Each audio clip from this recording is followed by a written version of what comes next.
आज मैं आपको पढ़ाऊंगा क्लास 5th इंग्लिश में यूनिट नंबर 7 का पार्ट 2, जिसको कि हम लोग चैप्टर नंबर 14 भी कह सकते हैं, Gulliver's travel.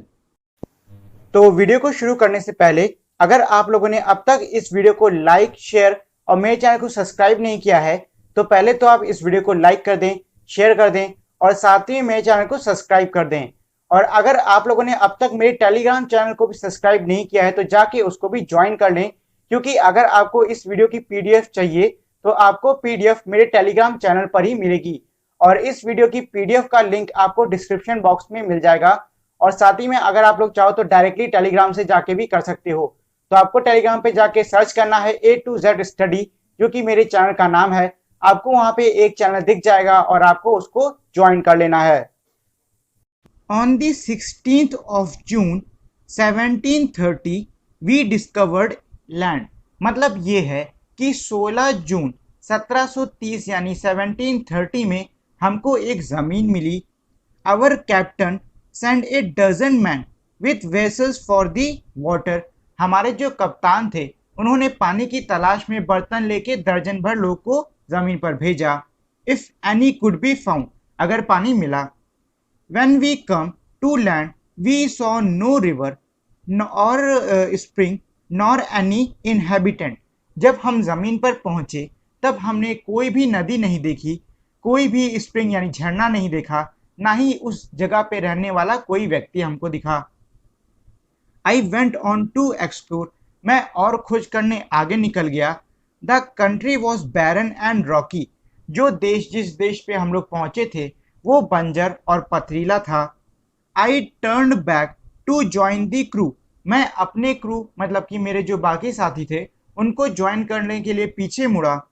Only to see them getting into the boat। और जब मैं पीछे मुड़ा तब मैंने यही देखा कि वो तुरंत अपनी नाव में बैठे and rowing for life to get to the ship. और अपनी जान बचाने के लिए बहुत तेजी से चप्पू चलाते हुए शिप यानी कि जो इनकी बड़ी वाली शिप थी उसकी तरफ बढ़ दिए। Before I could reach them, उनसे मतलब उन तक पहुंचने से पहले, I observe a huge creature walking after them in the sea as fast as he could. मैंने ये देखा कि उन लोगों के पीछे यानी उनकी जो छोटी सी बोट थी उसके पीछे पीछा करते हुए एक बहुत ही बड़ा सा जीव समंदर में जितनी तेज हो सकता था उतनी तेज भाग रहा था। The water of the ocean reached only till his knees. जो पानी था समंदर का वो सिर्फ उसके घुटनों तक पहुंच रहा था। हाउ एवर, लेकिन the monster was unable to overtake the speeding boat.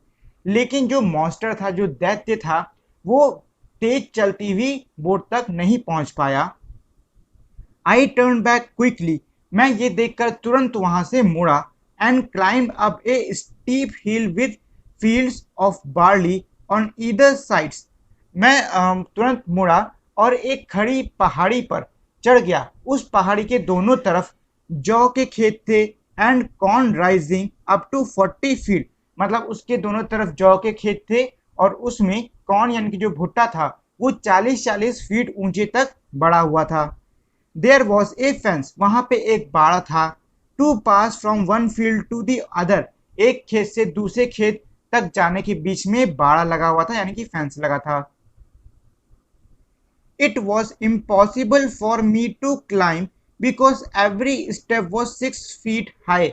मेरे लिए उस बाड़े पे चढ़ना बहुत ही मुश्किल था, एकदम नामुमकिन था, क्योंकि हर एक फीट मतलब हर एक जो उसमें डंडा लगा था, पट्टा लगा था, वो 6-6 फीट जितना ऊंचा था। I was trying to find a gap in the hedge. मैं जो हेज है मतलब जो झाड़ी वाड़ी थी उसमें गैप यानी छोटी सी जगह ढूंढने की कोशिश कर रहा था। When I discovered one of the inhabitant in the next field walking toward the fence। जब मैंने ये खोजा, ये जाना कि जो वहाँ पे रहने वाले लोग हैं, जो बड़े बड़े लोग हैं, उनमें से एक व्यक्ति जो बगल का खेत है मतलब उसमें काम कर रहा है और वो फेंस यानी कि बाड़े की तरफ ही आ रहा है। He was of the same size as the creature chasing the boat। उसका जो साइज था, उसका जो आकार था वो उतना ही बड़ा था, वो वैसा ही था जैसा कि नाव का जो पीछा जिस जीव ने किया था उसके आकार जितना। I was stuck with utmost fear and astonishment. ये देखकर मैं एकदम डर और एकदम भौचक्के से चौंक गया। And ran to hid myself, और मैं खुद को छिपाने के लिए भागा। He called in a voice much louder than a trumpet. उसने आवाज लगाई जो कि ट्रम्पेट यानी कि भोंपू से बहुत ज्यादा तेज थी। It sounded like a thunder, वो बिजली की तरह कड़क रही थी। Seven monster like him come toward the field ready to reap the corn. उसकी आवाज सुन के 7 और वैसे ही बड़े बड़े दैत्य फील्ड यानी कि खेत की तरफ आए जो कॉर्न भुट्टा था उसको काटने के लिए। दे रेडी द रीपिंग हुक, और उन्होंने जो रीप यानी कि जो काटने वाला हुक जो हंसिया था उसको तैयार किया। विच वॉज वेरी बिग, जो कि बहुत बड़ा था। When one of the reapers approached where I lay hidden, I screamed as loud as I could. The मतलब ये है कि जब उनमें से एक काटने वाला उस जगह पर आया जिस जगह पर मैं लेटा हुआ था, तो उसको देखकर मैं जितनी तेज हो सकता था उतनी तेज चीखा। क्रीचर स्टॉप, जो काटने वाला व्यक्ति था वो मेरी आवाज सुनकर रुक गया।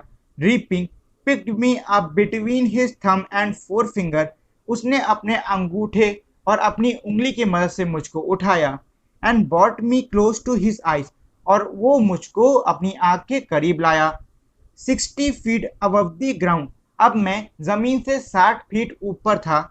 He looked at me with curiosity, उसने क्यूरियोसिटी मतलब उत्सुकता कह रहा हूँ, सवाल मतलब मन में बहुत सारे सवाल लेकर उसने मुझको देखा। And blew my hairs aside to get a better view of my face, और उसने मेरे बालों को चेहरे के किनारे उड़ाया ताकि वो मेरे चेहरे को और अच्छी तरीके से देख सके। He called his friends and gently placed me on the ground, उसने अपने दोस्तों को बुलाया और मुझे आराम से जमीन पर रख दिया। They all sat on the ground to take a good look at me. I walked. उन सभी मतलब वो सभी मेरे चारों तरफ बैठ गए जमीन पर और मुझको ध्यान से देखने लगे। स्लोली बैकवर्ड एंड फॉरवर्ड, उनको देख के मैं आगे पीछे धीरे धीरे चलने लगा। Pulled off my hat and made a low bow toward the farmers, फिर मैंने अपनी टोपी को थोड़ा नीचे किया और फिर मैंने नमस्ते, बो का मतलब होता है झुक के नमस्ते किया उन किसानों को। I tried to speak to them loudly in several languages, मैंने उनसे अलग अलग भाषा में बात करने की कोशिश करी। Each time I did so the farmer who picked me up held his ear very close to me but in vain. जब भी मैं ऐसे मतलब बात करने की कोशिश करता तो जिस किसान ने मुझको उठाया था वो मुझे फिर से उठाता अपने कान के करीब लाता, लेकिन उसका कोई फायदा नहीं होता। The farmer took me to his house, जो किसान था वो मुझे अपने घर लेके गया। And place me at some distance on the dining table, और उसने मुझे डाइनिंग यानी कि जो खाने का टेबल होता है उस पर कुछ दूरी पे रख दिया। Which was 30 feet high from the floor, और वो जो डाइनिंग टेबल था वो जमीन से 30 फीट ऊंचा था। Dinner was bought for the farmer in the dish which was 10 feet in diameter, dinner यानी कि रात का खाना उस किसान के लिए लाया गया और वो खाना बड़ी बड़ी थालियों में था जो कि 10 फीट की थी डायामीटर में। The farmer wife crumbled some bread and place it before me, जो फार्मर यानी किसान की पत्नी थी उसने कुछ ब्रेड के टुकड़ों को तोड़ा और उसको अच्छे से थोड़ा सा कुचल के मतलब अच्छे से मिला के मेरे सामने रख दिया। In the middle of the dinner, रात के खाने के बीच में, I heard a noise behind me, मैंने एक आवाज सुनी अपने पीछे। It was the purring of the cat, ये एक बिल्ली के परिंग यानी कि घुर्र करने की आवाज थी। That was 10 times larger than an ox, और वो बिल्ली किसी बैल से 10 गुना ज्यादा बड़ी थी। The farmer's wife was stroking him, जो किसान की पत्नी थी वो बिल्ली को सहला रही थी। Then entered the farmer's 1 year old son, उसके बाद में जो किसान का 1 साल का बच्चा था वो आया। In the arms of the lady, वो उस लेडी यानी कि महिला के हाथ में था। On seeing me the child grabbed me, मुझको देखने पे बच्चे ने मुझको पकड़ लिया। From the table and put my head into his mouth, और फिर उसने मुझको उठाकर अपने मुंह में मेरा सिर रख दिया। I shouted so loudly that the baby dropped मी, मैं ये देखकर इतनी तेज चिल्लाया कि बच्चे ने मुझको छोड़ दिया। I would have broken my neck if the mother had not held her apron under मी, मैं गिर के अपनी गिरने पे मैंने अपनी गर्दन तोड़ ली होती अगर जो माँ थी, मतलब जो उस बच्चे की माँ थी, उसने अपना एप्रन मेरे नीचे नहीं लगाया होता।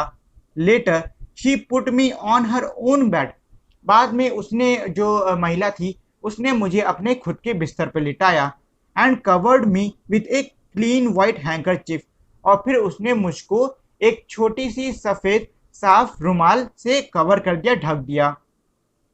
I slept dreaming of my home, my wife and my children, मैं वहाँ पर अपने घर, अपनी पत्नी और अपने बच्चों का सपना देखते हुए सो गया। Adopted from Jonathan Smith Gulliver's travel, मतलब ये है कि ये जो स्टोरी है ये गुलिवर्स ट्रैवल एक बहुत बड़ी स्टोरी है, उसमें से ली गई है, मतलब उसमें से उठाई गई है। अब चलो मैं आपको इस पूरे का एक साथ मतलब बता देता हूँ। तो इसमें ये कह रहा है कि 16 जून 1730 को ये जो लोग थे ये किसी शिप से ट्रैवल कर रहे थे और पानी लेने के लिए इधर उधर ढूंढ रहे थे। तभी इनकी नज़र एक ज़मीन पर पड़ी। लैंड को देखकर जो शिप का कप्तान था उसने दर्जन भर लोगों को ज़मीन पर भेजा बर्तन के साथ में, ताकि वो वहाँ से जाके पानी ला सकें। जब वो उस ज़मीन पर पहुँचे तो उन्होंने देखा कि वहाँ पे कोई भी नदी या फिर झरना नहीं था, ना ही वहाँ के रहने वाला कोई शख्स नज़र में आ रहा था। अब ये देख के जो ये व्यक्ति था ये और आगे चला गया खोजबीन करने के लिए। तो उसने ये पाया कि वो जिस देश में है वो देश बहुत ही बंजर है और पथरीला है।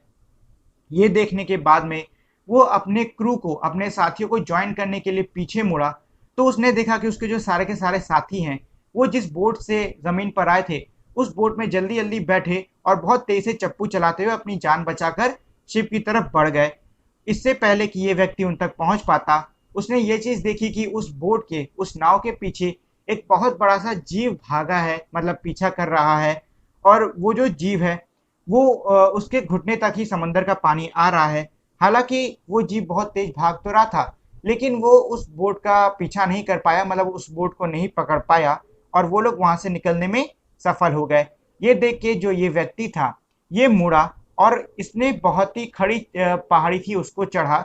उस पे चढ़ने के बाद उसने ये पाया कि उस पहाड़ी के दोनों तरफ बहुत ही बड़े बड़े खेत हैं जिनमें जौ और भुट्टा लगा हुआ है जो कि ज़मीन से 40-40 फीट ऊपर है। और उनसे मतलब खेतों के बीच में फेंस यानी कि बाड़ लगे हुए हैं। उन बाड़ों को पार करना उस व्यक्ति के लिए असंभव था क्योंकि हर बाड़ तकरीबन 6-6 फीट ऊंचा था ज़मीन से। अब ये जो व्यक्ति था इसने पास की झाड़ियों में जगह ढूंढने की कोशिश करी। तभी उसने ये पाया कि उसके अगले खेत में वहाँ पे रहने वाला एक व्यक्ति, जो वहाँ का रहने वाला बड़ा सा व्यक्ति था, वो फेंस यानी कि उस बाड़ की तरफ आया। उसको देख के ये जो व्यक्ति था ये बहुत ही डर गया और इसने खुद को जाके एक जगह पे छुपा दिया। तो जो व्यक्ति बाढ़ के पास आया था उसने खूब तेजी में कुछ चिल्लाया। उसको सुन के 7 लोग और वहां पर आ गए और वो लोग जो भुट्टा है उसको काटने लग गए। तभी उनमें से एक व्यक्ति मेरी तरफ आया, मतलब जहाँ पे ये व्यक्ति लेटा था उसकी तरफ आया और वो भुट्टा काटने ही वाला था कि ये जो आदमी था छोटा वाला ये उसको देख के बहुत तेज चिल्लाया, क्योंकि जो भुट्टा काटने वाली हंसिया है अगर वो उसको घुमाता तो इसकी मौत हो जाती। इसने बहुत तेज चिल्लाया तो इसकी चीख को सुन के जो व्यक्ति भुट्टा काटने आया था उसने काटना रोक दिया। उसने इस व्यक्ति को अपनी उंगली और अंगूठे से ऊपर उठाया। उसके बाद में ये जो व्यक्ति था इसने उसको ज़मीन पे रखा और तेजी से चिल्ला के उसके जो बाकी साथी थे उनको बुलाया। सभी लोग इसको ध्यान से देखने लग गए। अब उन सबको देखकर ये जो व्यक्ति था ये थोड़ा डरा हुआ था। ये थोड़ा आगे पीछे बढ़ा, अपनी टोपी को नीचे किया और झुककर नमस्ते करते हुए उनसे कई सारी भाषाओं में तेजी से बोला। और जब जब वो बोलता तो जिस किसान ने उसको उठाया था वो उसको उठा के अपने कान के पास रखता, लेकिन उसका कोई फ़ायदा नहीं होता। जो किसान, मतलब जिसने इसको बचाया था, वो किसान उसको, उस छोटे से व्यक्ति को अपने घर लेके गया और उसने अपनी बड़ी सी डाइनिंग टेबल जो कि ज़मीन से तकरीबन 30 फीट ऊपर थी उस पे जाके रख दिया। उस किसान के लिए उसकी पत्नी ने उसे खाना परोसा। उसने जिस थाली में खाना परोसा था उसका डायामीटर 30 फीट का था, सॉरी 10 फीट का था। और जो किसान की पत्नी थी उसने कुछ ब्रेड के छोटे छोटे टुकड़े ये जो छोटा व्यक्ति था इसके सामने भी रख दिए। वो खा ही रहा था कि उसने कुछ आवाज़ सुनी। उसने मुड़ के देखा तो देखा कि ये आवाज़ एक बिल्ली के कुर्राने की थी और उस बिल्ली को जो किसान की पत्नी थी वो सहला रही थी। अब थोड़ा ही समय हुआ था कि अब डाइनिंग हॉल में जहाँ पे लोग खाना खा रहे थे वहाँ पे जो किसान का 1 साल का छोटा सा बच्चा था वो आया। और उस बच्चे ने जैसे ही इस छोटे से व्यक्ति को देखा उसने उस छोटे से व्यक्ति को उठाया और उसके सिर को अपने मुंह में रख दिया। ये देख के जो छोटा सा व्यक्ति था ये बहुत तेज चिल्लाया। उसकी चीख को सुन के जो बच्चा था उसने एकदम से उस व्यक्ति को छोड़ दिया। अब अगर वो व्यक्ति डायरेक्ट जमीन पे गिर जाता तो वो शायद अपनी गर्दन तोड़ लेता। लेकिन जो माँ थी उस बच्चे की, मतलब जो किसान की पत्नी थी, उसने अपने एप्रन को उस आदमी के नीचे लगा दिया जिससे कि वो बच गया। बाद में उस औरत ने उस आदमी को, उस छोटे से आदमी को अपने बिस्तर पे लिटाया और उसको एक छोटी सी साफ सफेद रंग की एक रुमाल दे दिया और वो आदमी वहीं पर सो गया अपने घर, अपने बीवी और अपने बच्चों का सपना देखते हुए। तो ये है इस पूरे की स्टोरी। अब इस चैप्टर में कुछ क्वेश्चन आंसर्स भी हैं, उसको भी कर लेते हैं। पहला क्वेश्चन है why did the captain send the man to the land. मतलब ये है कि जो कप्तान था उसने अपने आदमियों को जमीन पर क्यों भेजा था। तो इसका आंसर होगा the captain send his man to the land so they can find some water. मतलब जो कप्तान था उसने अपने आदमियों को जमीन पर इसलिए भेजा था ताकि वो वहां पे जाके कुछ पानी की तलाश कर पाए। अगला है why did the man rushed back to the ship. मतलब ये है कि जो आदमी थे वो शिप यानी कि नाव की तरफ जल्दी जल्दी क्यों भागे। तो इसका आंसर होगा the man rushed back to the ship because they were afraid of the giant. मतलब ये है कि जो आदमी थे वो जल्दी जल्दी शिप की तरफ इसलिए भागे क्योंकि वो उस जाइंट यानी विशालकाय व्यक्ति जो कि उनका पीछा कर रहा था उससे डरे हुए थे। ठीक है, अगला है चूज द करेक्ट आंसर। मतलब यह है कि नीचे आप देख रहे हो कि कुछ सेंटेंस दिए हैं, उन सेंटेंस के नीचे कुछ ऑप्शन दिए हैं। अब आपको पहले उन सेंटेंस को पढ़ना है और फिर देखना है कि नीचे का कौन सा ऑप्शन सही है। जैसे कि पहला सेंटेंस है the giant carried A reaping hook because. जो जायंट था वो काटने वाले हंसिया को अपने साथ में लिया था क्योंकि he was fighting with the other giants, क्योंकि वो दूसरे विशालकाय लोगों के साथ में लड़ा रहा था। तो क्या पाठ में ऐसा कुछ है? पाठ में ऐसा नहीं है, तो ये होगा ऑप्शन गलत। He was going to reap the corn, क्योंकि वो जो भुट्टा है उसको काटने आया था, तो ये ऑप्शन है एकदम सही। They put Gulliver on the ground to look at him because. अब देखो इस चैप्टर में कहीं पर भी उस छोटे से व्यक्ति का नाम नहीं था, अभी यहाँ पे आया है। उस छोटे से व्यक्ति का नाम है गुलीवर। ठीक है, उस छोटे से व्यक्ति का नाम था गुलीवर। तो ये सेंटेंस ये कह रहा है कि उन लोगों ने गुलीवर को जमीन पे रख दिया क्योंकि they had never seen a human before, क्योंकि उन्होंने कभी किसी इंसान को पहले नहीं देखा था। तो ये ऑप्शन गलत है, ऐसा कुछ भी नहीं था। They thought he was a doll, उनको लगा कि वो एक गुड़िया है, तो ये भी नहीं था। They had never seen such a tiny man, सही ऑप्शन ये होगा क्योंकि उन्होंने कभी भी इतना छोटा आदमी नहीं देखा था। अगला है गुलीवर वॉस। जो गुलीवर था वो था, क्या था वो? फार्मर। क्या वो किसान था? नहीं। ए सेलर, क्या वो नाविक था? जी हाँ, वो नाविक था। तभी तो आया था ना, वो शुरुआत में क्या कहता है चैप्टर के स्टार्ट में कि वो लोग पानी की तलाश में जमीन पे पहुंचे। किससे पहुंचे होंगे? नाव से तो पहुंचे होंगे, तो वो एक सेलर था। अगला है name the creature to whom you look like Gulliver, the creature is now extinct, the word began with letter D. मतलब ये है कि ऐसे जीव का नाम बताओ जिसके सामने आप गुलीवर जैसे लगोगे।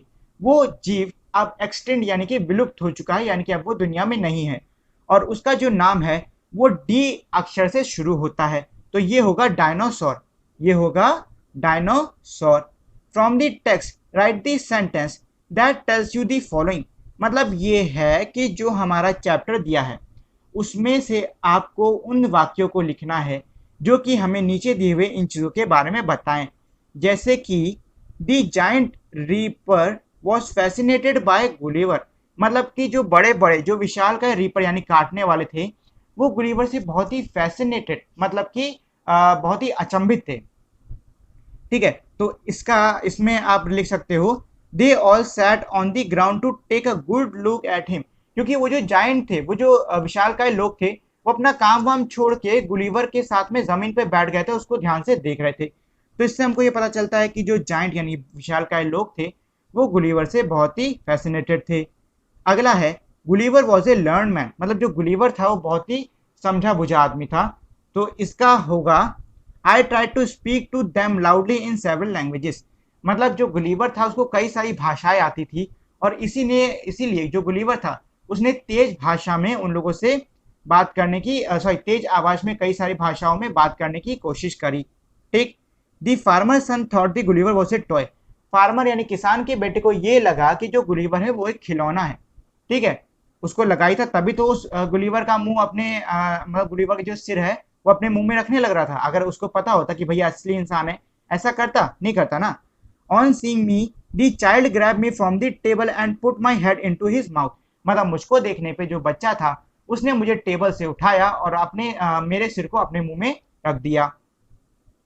The farmers wife was a kind hearted woman, जो किसान की पत्नी थी वो बहुत ही अच्छे दिल की महिला थी। Later she put me on her own bed and covered me with a clean white handkerchief. अब देखो, इसमें दो चीजें हैं जिससे हमको ये पता चलता है कि जो किसान की पत्नी है वो बहुत ही अच्छे दिल की महिला है, क्योंकि पहले तो उसने ब्रेड को तोड़ के गुलिवर को दिया खाने के लिए, और फिर बाद में उस महिला ने गुलिवर को अपने बिस्तर पे लिटाया और उसको एक साफ सफेद रंग की रुमाल दिया उसको ओढ़ने के लिए। ठीक है, तो इन सबसे हमको पता चलता है कि जो फार्मर की पत्नी थी वो अच्छे हृदय की महिला थी। और ये सारे ही आपको जो मैंने इसमें लिखे हैं सेंटेंस, ये सारे ही, एक सेकेंड, ये सारे ही आपको चैप्टर में मिल जाएंगे। Let's talk, read the following sentence carefully, मतलब ये है कि नीचे के जो सेंटेंस दिए हैं उनको ध्यान से पढ़िए। The giant farmer's voice was as loud as bellowing trumpet, जो विशालकाय किसान था उसकी आवाज एक बहुत बड़े से भोंपू जितनी तेज थी। The giant farmer voice as loud as thunder, जो जायंट यानी विशालकाय किसान था उसकी जो आवाज थी वो बिजली यानी कि थंडर जैसी तेज थी, बहुत ज्यादा थी। When something is very cold, we say it as cold as ice, जब कोई चीज बहुत ज्यादा ठंडी होती है तो हम कहते हैं कि वो बर्फ जैसी ठंडी है। This is because ice is very very cold, ऐसा इसलिए क्योंकि जो बर्फ होती है वो बहुत बहुत ज्यादा ठंडी होती है। Now complete the following, use the word given in the boxes. अब ये कह रहे हैं कि नीचे जो खाली जगह दे रखी है इसको आपको पूरा करना है, किस हिसाब से, जैसे हमने यहाँ पे पढ़ा नहीं है, as bellowing as trumpet, as loud as thunder, as cold as ice, वैसे ही हमको यहाँ पे इनको भी पूरा करना है। जैसे कि पहला है एज खाली जगह एज फैदर, तो जो फैदर होता है यानी कि जो पर होता है वो कैसा होता है, रेड होता है, नको, स्लो धीरे होता है, नहीं, ब्लैक काला होता है, नहीं, जेंटल बहुत ही आराम से होता है, प्यारा होता है, नहीं, वार्म यानी कि गर्म होता है, नहीं, स्ट्रॉन्ग यानी कि मजबूत होता है, नहीं, स्वीट यानी कि मीठा होता है, नहीं, लाइट यानी कि हल्का होता है, हाँ, तो यहाँ आएगा लाइट। ठीक है, उसके बाद में है एज खाली जगह एज ए टर्टस, तो जो कछुआ है वो कैसा होता है, लाल होता है, नहीं, स्लो यानी धीरे होता है, हाँ, तो यहाँ लिख दो स्लो। एज खाली जगह एज हनी, तो जो शहद होता है वो कैसा होता है, लाल होता है, नहीं, धीरा होता है, नहीं, काला होता है, नहीं, जेंटल होता है, प्यारा होता है, नहीं, वार्म होता है, गर्म, नहीं, स्ट्रांग होता है, मजबूत होता है, नहीं, स्वीट होता है, मीठा होता है, हाँ, जो शहद है वो हमारा मीठा होता है। अगला है एज खाली जगह एज स्नो, तो जो बर्फ है वो कैसी होती है, लाल होती है, नहीं, धीरे होती है, नहीं, काली होती है, नहीं, आराम से होती है, नहीं, वार्म यानी गर्म होती है, नहीं, स्ट्रॉन्ग यानी मजबूत होती है, नहीं, स्वीट होती है, नहीं, लाइट होती है, नहीं, क्या वाइट होती है, हाँ, जो बर्फ है वो हमारी सफेद होती है, एज वाइट एज स्नो यानी कि बर्फ जैसा सफेद। एज खाली जगह एज एन ऑक्स, अब जो बैल है वो क्या हो सकता है, लाल हो सकता है, एक सेकेंड, लाल हो सकता है, नहीं, धीरे होगा, नहीं, काला होगा, नहीं, आराम से होगा, नहीं, गर्म होगा, नहीं, स्ट्रांग होगा, हाँ, स्ट्रांग हो सकता है, स्ट्रांग यानी कि यहाँ भर दो strong. As strong as ox यानी कि बैल जितना मजबूत। एज खाली जगह एज नाइट। अब रात की बात कर रहे हैं, रात कैसी हो सकती है, ब्लैक यानी कि काली तो हो सकती है ना, डायरेक्ट काली लिख दो यहाँ पे। एज ब्लैक एज नाइट यानी कि अंधेरे सॉरी रात जितना काला। अगला है एज खाली जगह एज ए रोज, गुलाब जैसा। गुलाब कैसा होता है, रेड होता है कि नहीं होता है, तो यहाँ डायरेक्ट लिख दो रेड। एज रेड एज रोज यानी कि गुलाब जैसा लाल। खाली जगह सॉरी अगला है एज खाली जगह एज ए टोस्ट यानी कि टोस्ट जैसा। टोस्ट जैसा क्या हो सकता है, अब देखो हमारे इसमें अब तक सिर्फ दो ही वर्ड बचे हैं, एक है हमारा वार्म, एक है जेंटल। ठीक है, तो टोस्ट जेंटल तो हो नहीं सकता, एक लौता ऑप्शन बचा वार्म यानी कि गर्म, वार्म ही लिख दो यानी कि टोस्ट जैसा गर्म। एज खाली जगह एज अ ब्रीज, तो यहाँ आएगा जेंटल यानी कि as gentle as a breeze, एक हल्की सी हवा की तरह। ठीक है, तो ये वाला क्वेश्चन हो गया। अगला है use the above expressions to complete the following sentence. मतलब ये है कि ऊपर के जो एक्सप्रेशंस हैं उनका इस्तेमाल करके नीचे के जो सेंटेंस हैं इनको पूरा करिए। जैसे कि पहला सेंटेंस है the old man's hair is as white as snow. मतलब ये है कि जो बूढ़ा व्यक्ति था उसके जो बाल थे वो स्नो यानी कि बर्फ जैसे सफेद थे। His feet were as cold as snow. उसके जो पैर थे वो स्नो यानी कि बर्फ जैसे ठंडे थे। The newspaper boy was as slow as turtle in delivering the newspaper. मतलब जो अखबार देने वाला व्यक्ति था, जो लड़का था, वो टर्टल यानी कछुए की तरह धीरे धीरे आया डिलीवर करने के लिए अखबार को। आई फेल्ट एज लाइट खाली जगह आफ्टर एक्सरसाइजिंग यानी कसरत करने के बाद में मुझे पर यानी फैदर जैसा हल्का महसूस हुआ। ठीक, तो यहाँ आएगा फैदर। अगला है create your own comparison for the following work in pairs. मतलब ये है कि अब आपको खुद के कंपैरिजन बनाने होंगे, तो ये मैंने कुछ आपके लिए बना दिए हैं। जैसे एज टॉल एज जिराफ यानी कि जिराफ जैसा लंबा। एज फास्ट एज रैबिट यानी खरगोश जैसा तेज। एज हाई एज बर्ड यानी चिड़िया जैसा ऊंचा। एज एंग्री एज लॉयन यानी शेर जैसा गुस्से में। एज टाइनी एज एंट यानी कि चींटी जैसा छोटा। और एज ब्रेव एज ईगल यानी कि चील जैसा बहादुर। तो ये कंपैरिजन मैंने खुद से किया है, आप चाहो तो इनकी जगह पे कुछ और भी लिख सकते हो। अगला है there are many reasons why somethings happen. मतलब कोई काम होने के बहुत सारे कारण होते हैं। फॉर एग्जाम्पल यानी उदाहरण के लिए इवेंट यानी कि एक घटना हुई। Gulliver could not climb the fence because. घटना ये थी कि जो गुलीवर था वो फेंस को नहीं चढ़ पाया क्योंकि, अब यहाँ पे नीचे रीजन यानी कि कारण दिए हैं। Every step was 6 feet high, क्योंकि हर एक पायदान 6 फीट यानी कि 6 फीट ऊंचा था, ये कारण है। He saw one of the giant coming toward him, और वो इसलिए भी नहीं चढ़ पाया क्योंकि उसने देखा कि एक बहुत बड़ा विशालकाय व्यक्ति उसकी तरफ आ रहा था, तभी तो उसने डर के खुद को छुपाया था, नहीं तो छुपाता ही नहीं। ही रैन टू हिट हिमसेल्फ, और वो खुद को छुपाने के लिए भाग गया, इसी वजह से वो नहीं चढ़ पाया फेंस यानी कि बाड़े पे। तो देखो इसके इतने 3 रीजन है कि नहीं है, वैसे ही है all the 3 reasons why Gulliver was unable to climb the fence. ये तीनों ही वो कारण हैं जिनकी वजह से जो गुलीवर था वो फेंस यानी कि बाड़े पे नहीं चढ़ पाया। अगला है now look at the picture and discuss in the group. मतलब ये जो पिक्चर दी है इसको देखो और ग्रुप यानी समूह में इस बात पे चर्चा करो। Why the following event happened, मतलब इसमें इस तस्वीर में जो घटना हो रही है वो घटना क्यों हो रही है। You may find more than one reason for each of them, और आप इसके लिए एक से ज़्यादा कारण ढूंढ सकते हो। ठीक, तो ये मैंने आपके लिए एक से ज़्यादा कारण ढूंढ दिए। The venue is not available, मतलब जहाँ पे ये काम होना है वो जगह अवेलेबल यानी उपस्थित नहीं है। The date of the play got change, और ये जो नाटक है इसका जो डेट है मतलब जिस तारीख पे ये होना है वो बदल गई है। ठीक, तो ये दो मैंने इसमें रीज़न दे दिए हैं, बाकी के दो आपको खुद से करने होंगे। अगले में अब आप देख रहे हो कि 2 कपल हैं जो कि टहलने जा रहे हैं, रात का समय है। ठीक है, तो इसमें हम लिख सकते हैं दी वेदर इज गुड, वो लोग हो सकता है इसलिए टहलने जा रहे हो क्योंकि जो मौसम है वो बढ़िया है। The couple is going on A night walk, और हो सकता है कि ये जो जोड़ा है ये नाइट वॉक के लिए जा रहा हो। तो ये मैंने इसमें भी 2 कर दिए हैं, बाकी 2 आपको खुद से करने होंगे। अगला है let's write look at the following examples. I was trying to climb over the fence When the giant saw me, the farmer's wife was stroking the cat when her 1-year-old son entered. Both of the actions were in the past. When the first one was going on in the past, the second one happened.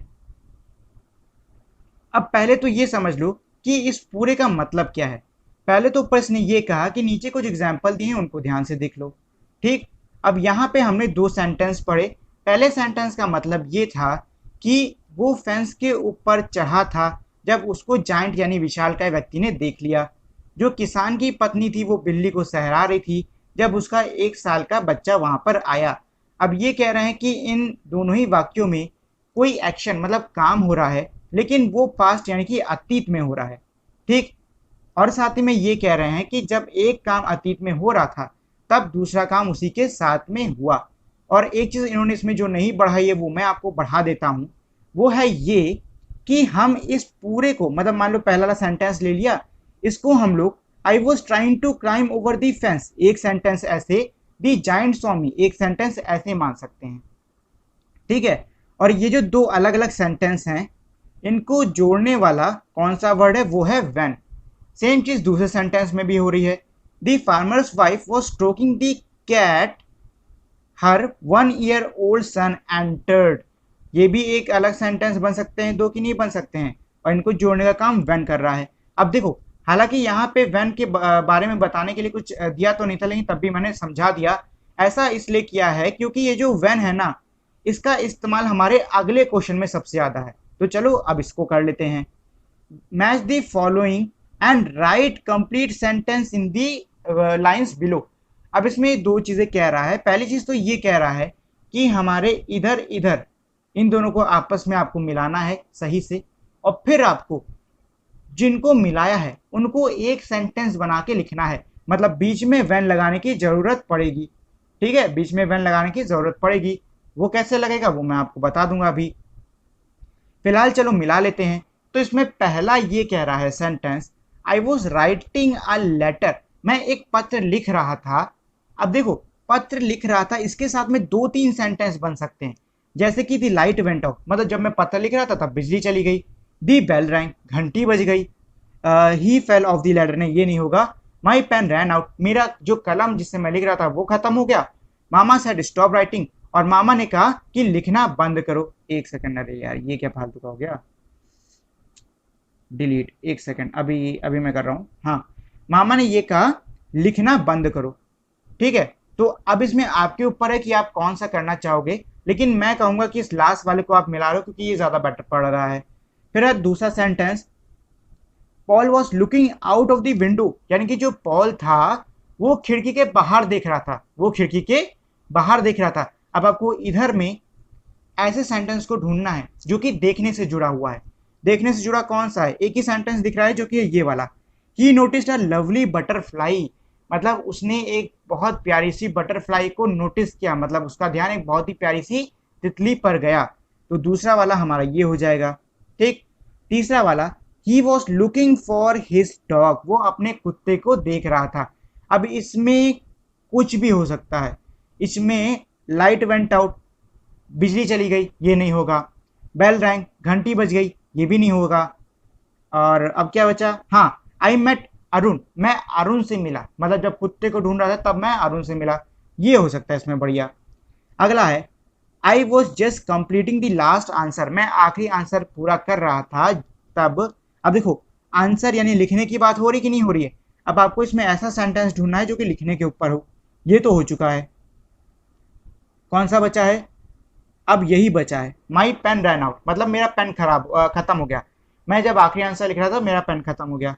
ठीक है, अगला है, the man was painting the wall, जो man जो आदमी था वो दीवार में पुताई कर रहा था। पुताई किस पे चढ़ के करेगा, लैडर पे, और लैडर से वो गिर गया, ये इससे जोड़ लो। Amit was doing his homework, Amit जो है वो अपना होमवर्क कर रहा था। अब देखो, इसमें मतलब मिलाने के लिए सिर्फ 2 सेंटेंस अब तक आपके बचे हैं, एक है ये एक है ये। अमित अपना होमवर्क कर रहा था तब घंटी बज गई, ये भी रख सकते हो। अमित अपना होमवर्क कर रहा था जब लाइट चली गई, ये भी रख सकते हो, लेकिन मैं लाइट चली गई ये रखता हूँ। ठीक है, तो इसको इससे मिला दो। और आखिरी है, माई मदर वॉज कुकिंग डिनर, मेरी माँ खाना बना रही थी तब घंटी बज गई। ठीक है, इसको मिला दो। तो देखिए ये तो हमने इसको मिला दिया। अब आता है इस क्वेश्चन का दूसरा भाग, जो कि कह रहा था कि हमको इनका कंप्लीट सेंटेंस बनाना है। सेंटेंस बनाना बहुत आसान है। पहले कॉलम से आप जो पहले है उसको उठाइए, फिर आपने जिसको मिलाया है उसको उठाइए, दोनों को मतलब पहले इसको लिख लो, उसके बाद में व्हेन लगा दो और फिर ये बाद वाला लिख दो, बन गया सेंटेंस। ठीक है, ऐसे यहां पर भी है, आई was writing a letter when mama said stop writing, मतलब तब मामा ने कहा लिखना बंद करो। ऐसे ही दूसरे वाले में भी कर लो, Paul was looking out of the window, पहले ये लिख दो, फिर लगा दो WHEN व्हेन, और फिर उसके आगे लिख दो he noticed a lovely butterfly. ठीक है, ये लिखा हुआ है, Paul was looking out of the window when he noticed a lovely butterfly. अब देखो इसमें एक चीज आपको ध्यान देनी है, कुछ सेंटेंस हमारे ऐसे हैं, मतलब कुछ कॉलम पहले वाले में लिखे हुए ऐसे हमारे सेंटेंस हैं जिनके सामने स्टार लगा है। ठीक है, जिनके सामने स्टार लगा है। अब ये स्टार का मतलब समझ लो। स्टार का मतलब ये है कि जरूरी नहीं ये जो सेंटेंस हैं ये पहले ही लिखे जाएं। जैसे कि इन सब में क्या करना है, इन सब में आपको ये जो सेंटेंस दे रखे हैं इनको पहले लिखना है, लेकिन जिसमें स्टार लगा है ना उसमें आप इस सेंटेंस को बाद में लिख सकते हो। बाद में मतलब पहले इधर वाले को लिख दो फिर इधर वाले को लिख दो, ऐसे। ठीक है, तो हमारा जो तीसरा वाला है उसको आप ऐसे लिख सकते हो, व्हेन आई मेट अरुण, यानी कि अब व्हेन आगे लगा दिया, व्हेन इसके आगे लगा के ये पूरा लिख दिया, when I met Arun he was looking for his dog, मतलब जब मेरी मुलाकात अरुण से हुई तो वो अपने कुत्ते को ढूंढ रहा था। फिर है चौथा वाला, चौथे वाले में भी स्टार लगा है, मतलब ये भी बाद में लिखा जा सकता है, my pen ran out when I was completing the last answer, इसको हम ऐसे लिख सकते हैं कि मेरी कलम यानी my pen ran out when I was completing the last answer, मतलब मैं अपना मतलब मेरी जो कलम थी वो खत्म हो गई जब मैं आखिरी उत्तर लिख रहा था। ठीक है, अब इसके बाद अगले पे चलो, पांचवे पे। पांचवे वाला हमारा वैसे ही होगा जैसे पहले के हो रहे थे, the man was painting the wall, बीच में लगा दो आपका when he fell off the ladder. ठीक है, ऐसी छठा लिख दो, Amit was doing his homework, फिर लगा दो when the lights went out, correct, ऐसी लास्ट वाला लिख दो, my mother was cooking dinner, फिर लगा दो व्हेन दी बेल रैंग, मतलब मेरी मम्मी डिनर यानी कि रात का खाना बना रही थी तब घंटी टिड़िंग बज गई। ठीक है, तो ये तो हो गया ये सब, ये रिटर्न में सारे के सारे सेंटेंस है, आप यहां से देख सकते हो इनको। अगला है now complete the following suitably, मतलब ये है कि नीचे अब ये ऐसे ही कुछ सेंटेंस दे रखे हैं और आपको इन सेंटेंस को अपने से मतलब खुद से ही बनाना है। ठीक है, मतलब खुद से ही कंप्लीट करना है। जैसे कि पहला है, I was sitting in the taxi yesterday when, मैं कल टैक्सी में बैठा था जब, अब आप इसमें कुछ भी देख सकते हो, when I saw a man running, when I saw a dog jumping, when I saw, मतलब जो चाहे वो लिख दो कि मैंने ये देखा वो देखा ये देखा। फिलहाल मैंने यहाँ पे लिख दिया है व्हेन आई सॉ हिम, मैंने जब उसको देखा। आप यहाँ पे अपने मन से भी कुछ और लिख सकते हो, कोई गलत नहीं होगा कुछ भी। He was cleaning out his cup board, वो अपने कप बोर्ड को साफ कर रहा था व्हेन ही, अच्छा यहाँ पे थोड़ी मिस्टेक हो गई, यहाँ पे आई आ गया है। ठीक है, यहाँ पे आई काट के ही लिख दो। ठीक है, when he found his lost coin, मतलब जब उसको अपना खोया हुआ सिक्का मिला। ठीक, तीसरा है खाली जगह, a dog ran out on to the road, यानी कि एक कुत्ता सड़क पे भागते हुआ है। तो कैसा कुत्ता होगा, पागल होगा, सनकी होगा, या गुस्से में होगा, किसी का पीछा कर रहा होगा। चलो मैं यहाँ पे पागल लिख देता हूँ, मतलब a mad dog ran on to the door, sorry on to the road, मतलब पागल कुत्ता सड़क पे भाग आया। अगला है मैस, अब यहाँ पे दा लगा है, दा को काट दो क्योंकि अगर दा रहेगा ना तो बहुत दिक्कत हो जाएगी, ये सेंटेंस गड़बड़ हो जाएगा। यहाँ पे दा काट दो, maths teacher walk into the room, मतलब जो गणित के अध्यापक थे वो रूम के अंदर आ गए। ठीक है, ये हो गया हमारा ये वाला। अब इसके बाद में अगला है, when we compare two things people we add E R or more to the describing word. अब इसमें ये कह रहा है कि जब हम दो व्यक्तियों का कंपैरिजन करते हैं, मतलब दो व्यक्ति या किसी दो चीजों की आपस में तुलना करते हैं, तो उनकी तुलना करने के लिए उनके जो डिस्क्राइबिंग वर्ड हैं, मतलब ऐसे शब्द जो कि उनको डिस्क्राइब कर रहे हैं, उनका वर्णन दे रहे हैं, उनमें हम या फिर तो बाद में ई आर जोड़ देते हैं, या फिर तो हम उनके आगे मोर लगा देते हैं। When we compare 3 or more people, we add est or most to the describing word। और जब हम तीन से ज्यादा लोगों को या चीजों को कंपेयर करते हैं, उनकी तुलना करते हैं, तब हम उसमें est लगा देते हैं उनके पीछे, या फिर मोस्ट लगा देते हैं। ठीक, एक तरीके समझ जाओ ये क्या कह रहा है। ये कह रहा है कि जब हम दो चीजों की या दो व्यक्तियों की तुलना करते हैं तो उनके जो डिस्क्राइबिंग वर्ड जो कि उनकी और वर्णन कर रहे हैं उनके बाद में ई आर लगा देते हैं या फिर उनके आगे मोर लगा देते हैं। और जब हम तीन से ज्यादा चीजों की या लोगों की तुलना करते हैं तब हम उनके पीछे ई एस टी मतलब उनके डिस्क्राइबिंग वर्ड के पीछे ई एस टी लगा देते हैं या फिर उनके आगे मोस्ट लगा देते हैं। ठीक है, अब आपको आगे इसकी मदद से और अच्छे समझ में आ जाएगा। Look at the following example when the first two are compared and when the all three are compared। मतलब ये कह रहा है कि नीचे के जो एग्जाम्पल है उनको आप देख लो एक तरीके से। अब इसमें कह रहा है कि the sail board is fast, मतलब जो सेल बोर्ड है वो फास्ट है। अब यहाँ पे जो वर्ड है फास्ट, ये समझ लो कौन सा वर्ड है, ये है डिस्क्राइबिंग वर्ड। क्योंकि ये जो वर्ड है फास्ट, ये जो वर्ड है फास्टेज, ये हमारी सेल बोर्ड की व्याख्या कर रहा है, उसका वर्णन कर रहा है, तो ये होगा डिस्क्राइबिंग वर्ड। अब हमको डिस्क्राइबिंग वर्ड मिल गया।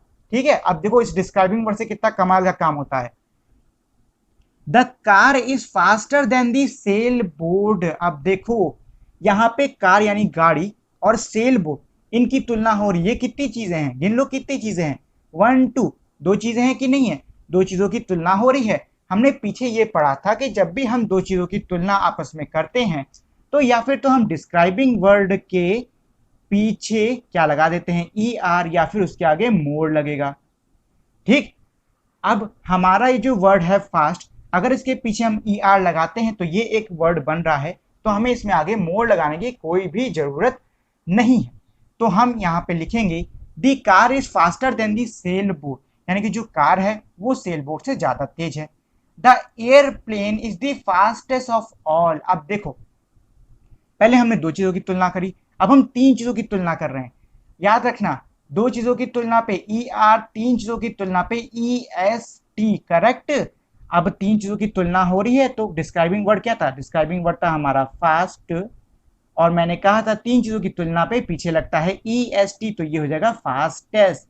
तो ये सेंटेंस हो जाएगा the aeroplane is the fastest of all, यानी कि जो एरोप्लेन है वो इन तीनों में सबसे ज्यादा तेज है। ठीक है, अब नीचे देखो, नीचे हमारे तीन और डिस्क्राइबिंग वर्ड दिए हैं जो कि है डिफिकल्ट, मोर डिफिकल्ट और मोस्ट डिफिकल्ट। अब इनके पीछे ई आर या ई एस टी क्यों नहीं लगाया, क्योंकि देखो डिफिकल्ट आर कुछ नहीं वर्ड होता है, डिफिकल्ट ईएस्ट कोई वर्ड नहीं होता है। ठीक है ना, इसीलिए इनके आगे मोर और मोस्ट लगा दिया गया, और कुछ नहीं है। Hitting a target is a difficult, मतलब एक टारगेट को हिट करना कठिन है। Juggling cup is more difficult than hitting a target, जो कप है उसको जगल करना ज्यादा कठिन है टारगेट को हिट करने से। अब देखो पहले तो कैप की बात कर रहा था, पहले तो इन दोनों चीजों की तुलना हो रही है, दो चीजें हैं, मैंने आपको पीछे बताया था। दो चीजों की तुलना में हम मोर लगाते हैं या फिर ई आर लगाते हैं, तो ई आर यहाँ पे लग नहीं रहा है, यहाँ पे से मोर लगेगा। अब उसके बाद में जो अगला सेंटेंस है उसमें ये तीनों की तुलना करेगा, तीन चीजों की कंपैरिजन में हम लोग मोस्ट लगाते हैं, करेक्ट, या फिर हम लोग ई एस टी लगाते हैं। अब सवाल ये है ई एस टी तो यहाँ लगेगा नहीं, तो यहाँ पे लगेगा मोस्ट। ठीक है, मोस्ट, समझ गए। अब चलो जरा सवाल कर लेते हैं। Now complete the following in the same way using the word easy और स्ट्रॉन्ग। अब आपको नीचे जो हमारे दिए हैं सेंटेंस उनको पूरा करना है इजी और स्ट्रॉन्ग का यूज करके। स्कीपिंग इज, तो यहाँ पे क्या लिख सकते हो, स्कीपिंग शक्तिशाली होता है या आसान होता है, आसानी तो होता है ना, तो यहाँ आएगा easy. Skipping is easy, correct. अब देखो जंपिंग इज खाली जगह देन स्कीपिंग। अब दो चीजों की तुलना हो रही है, याद रखना बेटा, दो चीजों की तुलना हो रही है। दो चीजों की तुलना मतलब कि जंपिंग यानी कूदना और स्कीपिंग यानी रस्सी कूद, इन दोनों की तुलना हो रही है। तो इन दोनों की तुलना में क्या लगाओगे, आप लगाओगे इजियर, यानी कि ई आर आपने लगा दिया इजी के बाद में कि नहीं लगा दिया, ठीक है। और मैंने आपको बहुत पहले जब मैं पढ़ा रहा था तो आपको याद होगा, मैंने कहा था कि जब भी हम y हटाते हैं ना कहीं से, तो हम उसके बाद में i लगा देते हैं। ठीक, ये चीज याद रखना। तो इजी का इजियर होगा। Walking is easiest of all. Easiest क्यों आया? क्योंकि भैया वॉकिंग जो है, जो चलना है ना, वो कूदने और स्कीपिंग, रस्सी कूद, दोनों से कंपैरिजन कर रहा है, मतलब तीन चीजों से तुलना कर रहा था, इसीलिए इसके आगे में ई एस टी लगा दिया। ठीक है, इजिएस्ट लगा दिया। ऐसे ही अगला वर्ड है स्ट्रॉन्ग, और हमारा अगला सेंटेंस है दी डॉग इज स्ट्रॉन्ग, यानी जो कुत्ता है वो शक्तिशाली है। दी हॉर्स इज स्ट्रॉन्गर, यानी जो घोड़ा है वो कुत्ते से ज्यादा शक्तिशाली है। ठीक, वर्ड रहेगा स्ट्रॉन्ग और दो चीजों का कंपैरिजन है तो आएगा E R, correct. The elephant is the strongest, यानी कि जो हाथी है वो सर्वशक्तिशाली है, यानी सबसे ज्यादा ताकतवर है। वो कुत्ते और घोड़े दोनों से ज्यादा ताकतवर है। तीन चीजों का कंपैरिजन आ रहा है तो स्ट्रॉन्ग के पीछे आएगा क्या? E S T. ठीक है, समझ गए होगे ना, ईयर कहां लगाते हैं, ई एस टी कहां लगाते हैं, करेक्ट। अगला है now complete the following in the same way using words juicy और एक्साइटिंग। द ऑर्डर में वेरी टू योर चॉइस। मतलब ये है कि अब आपको वही सेम काम करना है जो कि आपने इससे पहले किया है। अब आपको यहाँ पे जूसी और एक्साइटिंग वर्ड का यूज करना है। ठीक है, तो पहला चीज है एप्पल, ऑरेंज और शुगर केन। अब जरा दिमाग लगाओ, इनमें एप्पल सबसे कम रसीला होता है कि नहीं होता है? तो पहले हमने यहाँ रख दिया जूसी, मतलब जो सेब है वो रसीला होता है। ऑरेंज जो है वो एप्पल से ज्यादा रसीला होगा, यानी कि यहाँ पे दो चीजों का कंपैरिजन हो रहा है तो ये आएगा जूसियर। और आखिरी हमारा क्या है? आखिरी है शुगर केन, मतलब जो शुगर केन यानी गन्ना होता है वो ऑरेंज यानी संतरे और एप्पल यानी कि सेब दोनों से ज्यादा ही रसीला होता है। तो यहाँ पे क्या आएगा? यहाँ पे आएगा जूसियस्ट, मतलब यहाँ पे आ गया ई आर, यहाँ पे आ गया ई एस टी, और वाई हटा है तो वाई हटा के हमने आई आई लगा दिया। अब ये मत पूछना आई कहां से आया, वाई हटा के आई आया। ठीक है, अगला है रॉक क्लाइंबिंग एक्साइटिंग, मतलब रॉक क्लाइंबिंग चढ़ना बहुत एक्साइटिंग, बहुत ही उत्सुक से भाई, बहुत ही मजेदार काम है। उसके बाद है स्कीपिंग, सॉरी स्कीइंग। स्कीइंग यानी बर्फ पे जो हम लोग स्कीइंग नहीं करते हैं उसकी बात कर रहा है।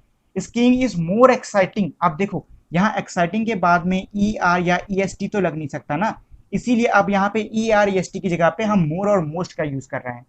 दो का कंपैरिजन है तो यहाँ आएगा मोर, मोर एक्साइटिंग। रिवर राफ्टिंग, मतलब जो नदी में राफ्टिंग होती है वो और भी ज्यादा एक्साइटिंग होती है, और यहाँ पे तीन चीजों की तुलना की जा रही है तो यहाँ पे आ जाएगा मोस्ट। समझ गए? देखो अब तक आप लोग को समझ में आ गया होगा कि भैया ई आर कहाँ लगाते हैं, मोर कहाँ लगाते हैं, मोस्ट कहाँ लगाते हैं, ई एस टी कहाँ लगाते हैं। समझ गए ना? चलो मैं एक बार फिर से रिवाइज करा देता हूं। एक चीज की तुलना करोगे तो नॉर्मल वर्ड लिखो, दो चीज की तुलना करोगे तो फिर वर्ड के आखिरी में या फिर तो ई आर लगेगा, और अगर ई आर नहीं लग रहा है तो स्टार्टिंग में उसका मोर लग जाएगा। तीन चीजों की तुलना कराओगे तो उसके आखिर में ई एस टी लगेगा, अगर ई एस टी नहीं लग पा रहा है तो फिर उसके आखिरी में आप सॉरी शुरुआत में आप लोग मोस्ट लगा सकते हो। समझ गए? ठीक, अब चलो यहाँ पे इसी से जुड़ी हुई हमारी एक प्रैक्टिस एक्सरसाइज है, इसको कर लेते हैं। Correct the use of describing word in the following sentences. मतलब ये है कि नीचे भैया हमारे क्या दिए हैं? डिस्क्राइबिंग वर्ड दिए हैं। ठीक, अब आपको उनको सही करना है सेंटेंस के हिसाब से। पहला सेंटेंस क्या है? This is simpler problem of all them all. अब देखो यहां पे कुछ गड़बड़ दिख रही है कि नहीं दिख रही है? गड़बड़ क्या है? ये वाक्य क्या कह रहा है कि ये जो समस्या थी वो उन सभी समस्याओं में सबसे ज्यादा आसान है। मैंने आपको कहा था जब भी हम तीन या तीन से ज्यादा चीजों का आपस में तुलना कराते हैं, चीजों की आपस में कंपैरिजन कराते हैं, तो उसके एंड में ई आर नहीं भैया ई एस टी लगता है। तो यहाँ पे सिंपलर नहीं आएगा, यहाँ पे क्या आएगा? यहाँ पे आएगा सिंपलेस्ट। ठीक है, यहाँ पे आएगा सिंपलेस्ट, तो सिंपलर को काट के कर दो सिंपलेस्ट, करेक्ट। अब इसके बाद में अगला है which is the lightest of the to parcel, यानी कि इन दो पार्सल में लाइटेस्ट हल्का कौन सा है? अब यहाँ पे गड़बड़ है, यहाँ क्या लिखा है? लाइट टेस्ट, आखिरी में क्या है? E S T. E S T मैंने क्या कहा था? जब तीन चीजें हो या फिर तीन से ज्यादा चीजें हो तभी लगेगा ई एस टी, लेकिन यहाँ पे तो दो चीज की बात कर रहा है ना कि इन दो पार्सल्स में से हल्का कौन सा है, तो क्या यहाँ पे ई एस टी आएगा? नहीं आएगा। दो चीजों की तुलना में, दो चीजों के कंपैरिजन में क्या लगाते हैं, हम लगाते हैं ई आर। तो यहां पे होगा लाइटर, क्या होगा, लाइटर, LIGHTER। ठीक है, समझ गए। अगला है he is cleverer than I am, वो मुझसे ज्यादा चतुर है। अब देखो ये वाला जो है, ये वाला थोड़ा मजेदार है। मजेदार क्यों है, यहां पे पता है इन्होंने थोड़ा सा गेम खेला। गेम क्या खेला है वो अभी जब मैं आपको ये समझाऊंगा तो आप समझ जाओगे। इन्होंने क्या कहा है कि वो मुझसे ज्यादा चतुर है, he is cleverer than I am. लेकिन अब एक चीज देखो, यहाँ पे किसका वर्ड हो रहा है, किसका इस्तेमाल हो रहा है, ई आर का हो रहा है। ई आर का यूज हम कब करते हैं, ई आर का यूज हम तब करते हैं जब दो लोगों की बात करते हैं। और यहां पे कितने लोगों की बात की जा रही है, दो ही लोगों की बात की जा रही है। तो गड़बड़ कहां है, तो गड़बड़ कहां है, उस आप तो सही होना चाहिए। लेकिन ये सही नहीं है। सही क्यों नहीं है, क्योंकि भाई साहब ये जो सेंटेंस है ना, ये सेंटेंस ही गलत है। आपका डिस्क्राइबिंग वर्ड सही है लेकिन ये सेंटेंस गलत है। यहाँ पे आखिर में देन आई एम की जगह पे आएगा देन मी। ठीक है, यहाँ पे सेंटेंस गलत है, बाकी सब सही है। चौथा है I like this the best of two, मुझे इन दोनों में ये सबसे ज्यादा बेहतर लगता है। अब देखो क्या यहाँ पे बेस्ट आएगा, खुद ही सोचो यार, क्या बेस्ट आ सकता है। दो चीजों की बात कर रहे हैं, दो चीजों में बेस्ट आएगा, नहीं आएगा। क्या आएगा, इसके बाद में ई आर लगेगा। लेकिन सवाल ये है कि भैया बेस्ट के बाद में ई आर तो लगाते नहीं है, बेस्टर तो कोई वर्ड होता नहीं है। ना ही इसके शुरुआत में हम मोर लगा सकते हैं, मोर बेस्ट ऐसा भी कोई वर्ड नहीं होता है। तो क्या किया जाए, तो क्या करेंगे हम यहाँ पे इस वर्ड को चेंज कर लेंगे। ठीक है, बेस्ट की जगह पे हम लिखेंगे बेटर। ठीक है, इसकी जगह पे हम लिखेंगे बेटर। ठीक, I like this better of the two. आखिरी है the flood become badder as the rains increase. मतलब जैसे जैसे बारिश बढ़ रही है ना, जो बाढ़ है वो और बेकार होती जा रही है, मतलब वो और खराब होती जा रही है। अब यहाँ पे भी एक और, ये भी थोड़ा गेम चेंजिंग है, क्योंकि भैया यहाँ पे बैडर नहीं होगा। दो चीजों की बात नहीं की जा रही है। क्यों नहीं बात की जा रही है, बारिश और फ्लड, बारिश और बाढ़, इसको आप काउंट कर सकते हो क्या, नहीं कर सकते हो। ये काफी सारी चीजें हो गई। दूसरी चीज ये कि बैडेस्ट, बैडेस्ट बैडेस्ट जैसी कोई चीज यहाँ पे हम नहीं लगाएंगे, ना ही हम मोस्ट बैडर लगाएंगे। अब क्या लगाएंगे, यहाँ पे हम इस वर्ड को ही चेंज कर देंगे, इस वर्ड को ही चेंज कर देंगे और यहाँ पे लिख देंगे हम वर्स। वर्स का मतलब होता है बदतर। ठीक है ना, यहाँ पे कोई बैडर या बैडेस्ट करने की जरूरत नहीं थी, यहाँ पे आप डायरेक्ट ये कर दो, सही है। अब अगला है punctuate the following sentence using capital, full stop, comma, question mark, apostrophe, exclamation mark wherever necessary. अब ये कह रहे हैं कि भैया इसमें आपको पंक्चुएशन मार्क लगाने हैं। पंक्चुएशन मार्क यानी कि चिन्ह लगाने हैं। और कहा है कि जहां पे हमारा कैपिटल लेटर होगा वहां कैपिटल लेटर कर दीजिए, जहां फुल स्टॉप होगा वहां फुल स्टॉप लगा दो, जहां पे कॉमा है वहां पे कॉमा कर दो, जहां पे क्वेश्चन मार्क होगा वहां क्वेश्चन मार्क कर दो, जहां पे अपॉस्ट्रोफी है वहां अपॉस्ट्रोफी का साइन लगा दो, जहां पे सॉरी एक्सक्लामेशन है वहां पे एक्सक्लामेशन का साइन लगा दो।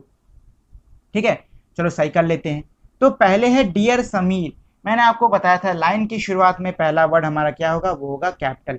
तो यहाँ पे डी आएगा कैपिटल, करेक्ट। डियर समीर पहला वर्ड है लाइन का, होगा कैपिटल। ठीक, I am sending you photograph of my newest pet. ठीक है, अब क्या हो गया, अब यहाँ पे लाइन खत्म, लाइन खत्म। मैंने आपको बताया था लाइन खत्म होने पे हम क्या लगाते हैं, फुल स्टॉप लगाते हैं, यहाँ फुल स्टॉप मार दो। Frisky is a bulldog and a very playful puppy. Frisky कुत्ते का नाम है, कह रहा है कि फ्रिस्की बुलडॉग है, ये कुत्ते की एक ब्रीड होती है, ऐसी दिखती है। ठीक है, फ्रिस्की बुलडॉग है और बहुत ही खेलने कूदने वाला पिल्ला है। यहाँ पे हमारा सेंटेंस फिर से खत्म, लगा दो फुल स्टॉप, सेंटेंस खत्म।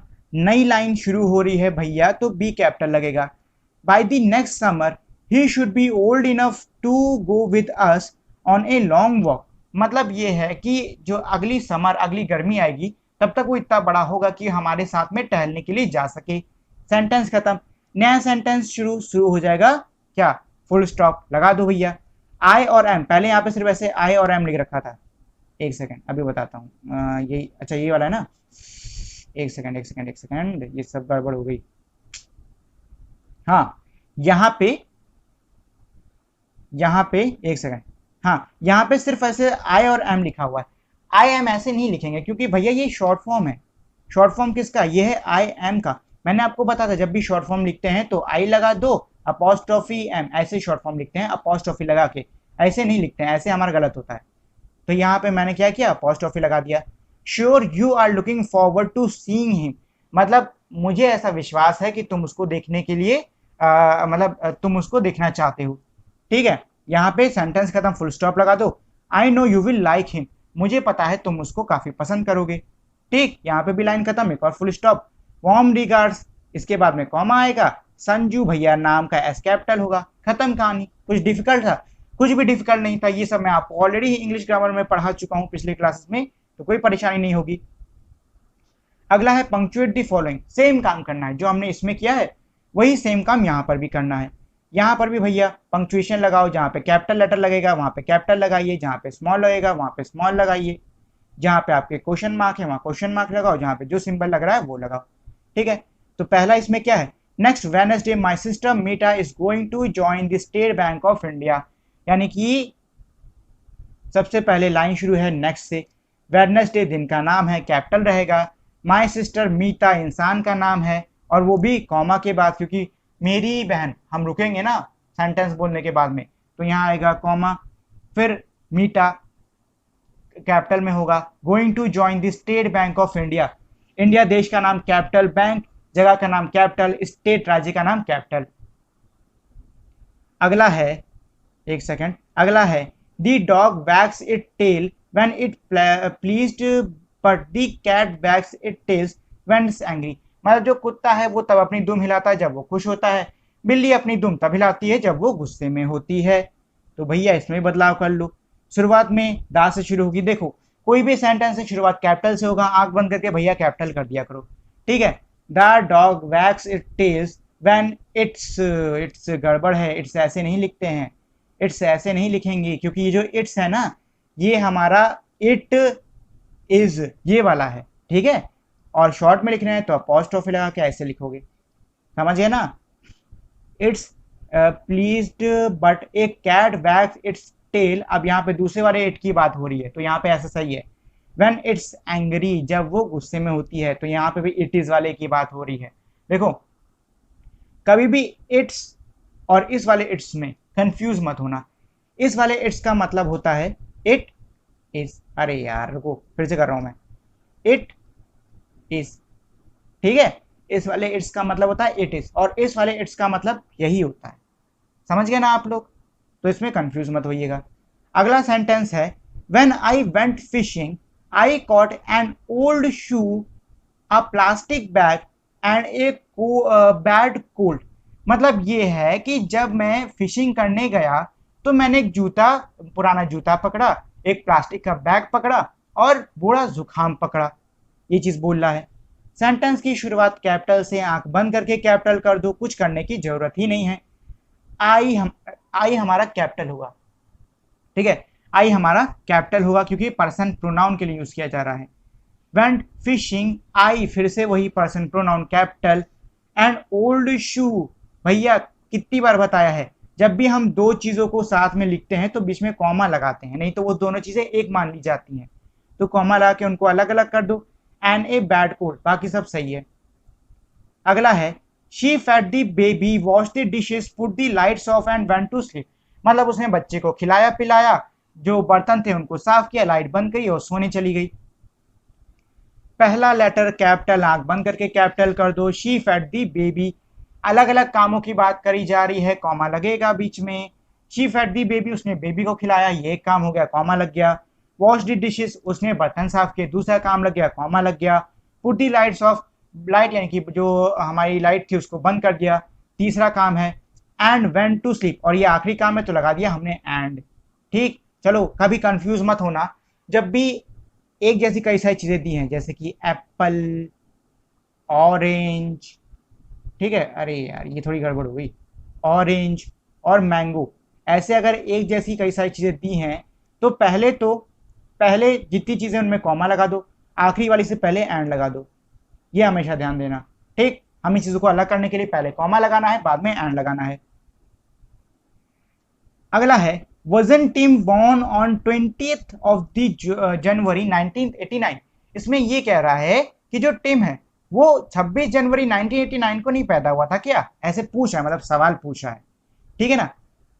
ध्यान रहे पहला वर्ड भैया कैपिटल, आंख बंद करके कैपिटल कर दो, किसी व्यक्ति का नाम कैपिटल लगा दो, महीने का नाम कैपिटल कर दो, और ये एक क्वेश्चन पूछा जा रहा है ना, तो इसके पीछे क्वेश्चन मार्क, खत्म कहानी। अगला है oh know the bus has gone. अब देखो यहां पे क्या कह रहा है, ओ नो, अरे नहीं, दुख व्यक्त कर रहा है कि नहीं कर रहा है, एक्सक्लेम कर रहा है। मैंने बताया था जब भी भावनाएं स्ट्रॉन्ग इमोशन व्यक्त करते हैं तो हम क्या लगाते हैं, हम लगाते हैं एक्सक्लेमेशन। तो यहाँ आएगा एक्सक्लेमेशन, पहला वर्ड तो कैपिटल रहेगा। टी स्टार्टिंग का एक्सक्लेमेशन के बाद का जो भी वर्ड होता है वो हमारा पहला लेटर कैपिटल होता है, तो ये लिख दो टी का द कैपिटल, और एंड में फुल स्टॉप, खत्म कहानी, हो गया। ये क्वेश्चन भी हमारा कंप्लीट, ठीक है। अगला है let's find out fill in the blanks. अब ये कह रहा है, मतलब एक तरीके से क्या है, कुछ चीजें दी हैं और उसके आगे आपको उनके नाम लिखने हैं। जैसे कि एक जायंट ट्री, मतलब एक बड़ा सा पेड़, तो जो बड़ा सा पेड़ होता है ना वो रेडवुड ट्री होता है जो कि कैलिफोर्निया में पाया जाता है। अगला है ए जायंट बर्ड, ए जायंट बर्ड, तो दुनिया की सबसे जायंट बर्ड कौन सी होती है, वो होती है ऑस्ट्रिच, वो होती है ऑस्ट्रिच। ए जायंट लैंड एनिमल, जमीन पर रहने वाला बड़ा सा जानवर, वो कौन सा होता है, वो होता है एलिफेंट। ए जायंट वाटर क्रीचर, पानी में रहने वाला बड़ा सा जीव, वो कौन होता है, वो होती है व्हेल, करेक्ट। इसके बाद में है ए जायंट रेप्टाइल, एक बड़ा सा रेप्टाइल, रेप्टाइल हम उनको कहते हैं जो कि रेंगते हैं और पानी जमीन पे चलते हैं, तो ये हो जाएगा क्रोकोडाइल। ए जायंट एरोप्लेन, एक बड़ा सा एरोप्लेन, तो दुनिया का सबसे बड़ा एरोप्लेन है एंटोनोव AN-225 और ये है उसकी इमेज, ठीक है। तो ये क्वेश्चन हो गया फटाफट, कुछ में ज्यादा था नहीं, बहुत आसान था। अब इसमें अगला है creative writing, you wake up one morning and found yourself in a land of dogs. मतलब ये है कि आप एक सुबह उठे और आपने खुद को डॉग्स यानी कि बौनों की दुनिया में पाया, ठीक है। Write a paragraph describing your experience there and how you got home finally you may begin this. अब आपको इसमें एक पैराग्राफ लिखना है अपने अनुभव पे कि आपको वहां पे कैसा लगा, आप वहां से घर वापस कैसे लौटे, और इन सब की शुरुआत आप ऐसे कर सकते हो, everything around me looks different, मतलब मेरे आसपास जो भी चीजें हैं बहुत ही अलग दिखती हैं। अब इसमें आपको अपने मन से जो मन में आ रहा है वो एक कहानी लिखनी है इसमें छोटी सी, ठीक है। तो ये तो था हमारे आज की क्लास का आखिरी क्वेश्चन, इसी के साथ में हमारी आज की क्लास कंप्लीट। तो आज के लिए इतना ही, और अगर आप लोगों ने अब तक मेरी इस वीडियो को लाइक, शेयर और मेरे चैनल को सब्सक्राइब नहीं किया है तो इस वीडियो को लाइक कर दें, शेयर कर दें और साथ ही मेरे चैनल को सब्सक्राइब कर दें। तो इसी के साथ में हमारी आज की वीडियो यहीं पे खत्म होती है। मिलते हैं हम लोग अपनी अगली वीडियो में, तब तक के लिए नमस्कार।